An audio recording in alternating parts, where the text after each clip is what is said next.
Well, new evidence out about the expanding role of the CIA and of intensified counterterrorism efforts in Somalia. This is not simply a case of more agents on the ground there, but an increase of drone attacks, of targeted strikes, and most significantly, of a secret prison run by the CIA. Just out in The Nation magazine, a new investigative report details how the CIA trains Somali intelligence agents and operatives and plans missions directed at members of the Islamic militant group Al-Shabaab, believed to have close ties to Al-Qaeda. Now, this is important because the article is called "The CIA's Secret Sites in Somalia," and it was written by national security correspondent Jeremy Scahill. Scahill, of course, also wrote the best-selling book Blackwater: The Rise of the World's Most Powerful Mercenary Army. He's in our New York studios and joins us with a very inside look after spending 10 days on the ground in Somalia. Hey there, Jeremy. I guess I want to start by asking you about this secret prison. What does it look like? And more importantly, what's going on inside? Right. Well, officially, the prison is run by the Somali National Security Agency, but in a way, it's sort of a distinction without a difference because the CIA is paying the salaries directly of Somali intelligence agents, including those that work at this prison.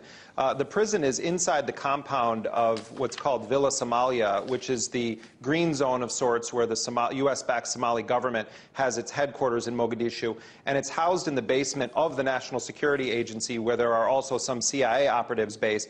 And inside this dungeon prison, there are no windows, there's no sunlight, there's a bed-bug infestation, according to prisoners who've been there, mosquitoes all over the place, the air is moist, thick, and disgusting. Some prisoners are said to be losing their minds. There also were reports from prisoners that there were very young boys inside of the prison. Some people have been held for 18 months without charge, without access to lawyers, without access to the Red Cross. In fact, the Red Cross told me that they were not aware of the prison and that they've never been given access to it.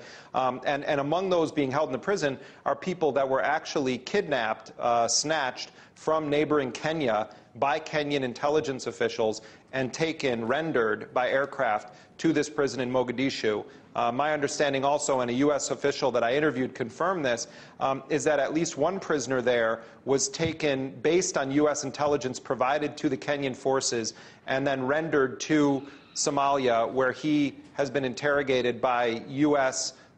Interrogators. The Americans say that they don't directly interrogate the prisoners outside of the presence of Somali agents, and they prefer to call it debriefing instead of interrogation. But that's not what the Somalis who work with the CIA told me. They said the CIA directly interrogates prisoners whenever it wants. I think it's so interesting, Jeremy, that you sort of make this distinction of how there isn't actually a distinction. I mean, the U.S. is paying these people. They're present there. They're using the intelligence to lead to this. This was, to me, very shocking. And it's not just another CIA mission. This is the U.S. being involved in some way of snatching people off the streets, as you said, of having them interrogated in a place considered to have, you know, the worst humanitarian disaster in the world. As you also said, there's no Red Cross, there's no journalists other than you were there, and no accountability. I guess I'm wondering why I didn't see you talking about this on every channel today. We're very happy to have you here, but do you think people realize the significance of this? Well, I know for a fact that journalists from several major American news outlets were aware of these facilities in Mogadishu, and it's for those networks to answer why they've never reported on it, despite the fact that it's a very, very serious issue that should be investigated by Congress and the Red Cross and, in fact, the Obama administration itself.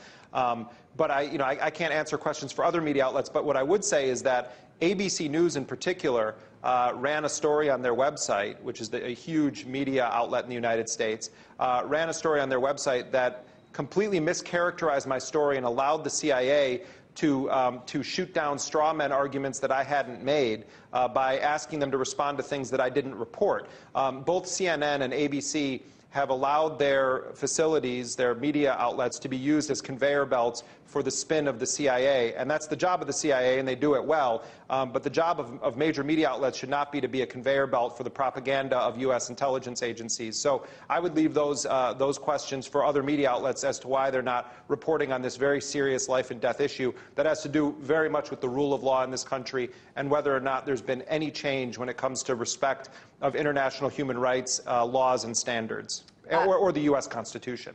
That's really interesting. I guess, Jeremy, anything that you want to clear up here that you feel like was mischaracterized about your story? I'll give you that opportunity if you'd like it. Well, I mean, look, what happened is that, you know, some hack sitting in the, you know, Pentagon Bureau of ABC News needs to justify his salary, and he, you know, either didn't read my article or just was so easy to spin that it came natural to him when he was approached by a U.S. official, said that I had reported that the U.S. was running a counterterrorism detention facility in Somalia. What I had reported is exactly what I said, and that is that the U.S. is paying the salaries of the Somali agents, that it is officially run by the Somalis, but that U.S. agents are able to openly interrogate them. ABC then made the focus of the story, we don't have any black sites, we're not running a black site inside of Somalia, and implied that my story needed to be undermined because it wasn't true. The fact of the matter is that the Obama administration announced in January of 2009, the president himself, that he was going to be shutting down these black sites. Leon Panetta, then the director of CIA, said in April of 2009 that he was decommissioning the black sites. And what I uncovered there is that the U.S. is using semantics to get around the fact that a black site is being utilized by the CIA. Whether they officially own the lease on the building is irrelevant. They're making use of that facility. So by not reporting the actual facts of what we reported, which no U.S. official can dispute because they're true, ABC was a willing participant in a CIA spin operation. Let's talk about, you mentioned, you know, the Obama administration and some of the ideas that they've touted. I know that one of, you know, candidate Obama's biggest arguments was talking about overturning some of these Bush-era policies. And, you know, I guess I thought during these last couple of years I was going to see some of these prisons shut down when, in fact, we're seeing new ones opening. Talk a little bit about that.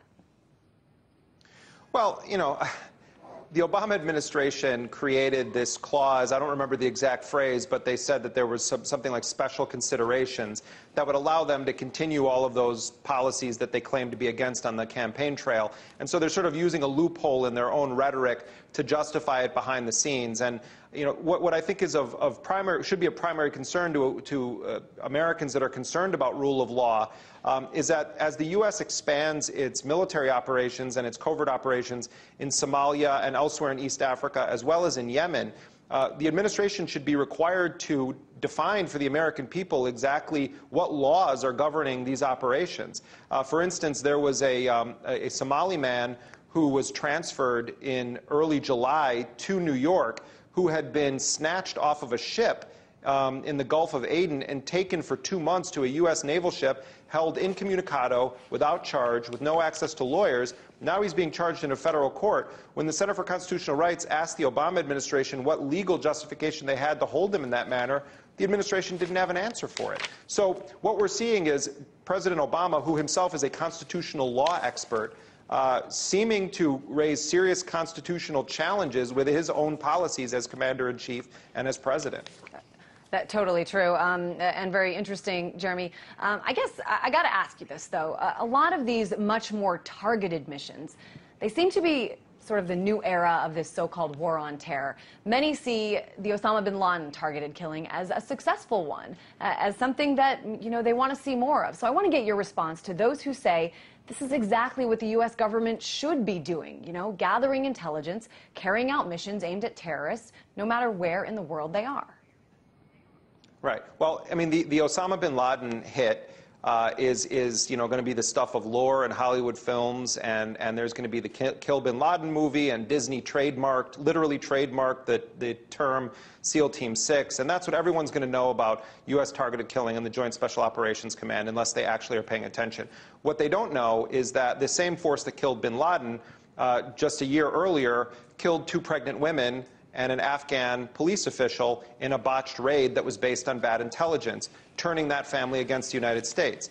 that there have been scores of night raids conducted by these forces in Afghanistan, in Pakistan, in Yemen, in Somalia, where innocent people have been killed, or when someone that they meant to kill was killed, but scores of innocent people were killed along with them. So if we're going to get into the business of making assassinations our norm, that's really what these are, assassinations, then we need to be ready for the blowback, because we're creating a whole new generation of enemies that wouldn't normally have been our enemies, because we've killed people in their family, especially those who have done no wrong and were the victims of bad intelligence. So it's a very dangerous game, and it's become the Obama administration's policy. John Brennan announced it a few weeks ago. No more big occupations. We're all in the business of surgical strikes, which is a code word for assassinations. All right, Jeremy Scahill, author and investigative journalist. If you haven't read his article in The Nation magazine, you should definitely check it out.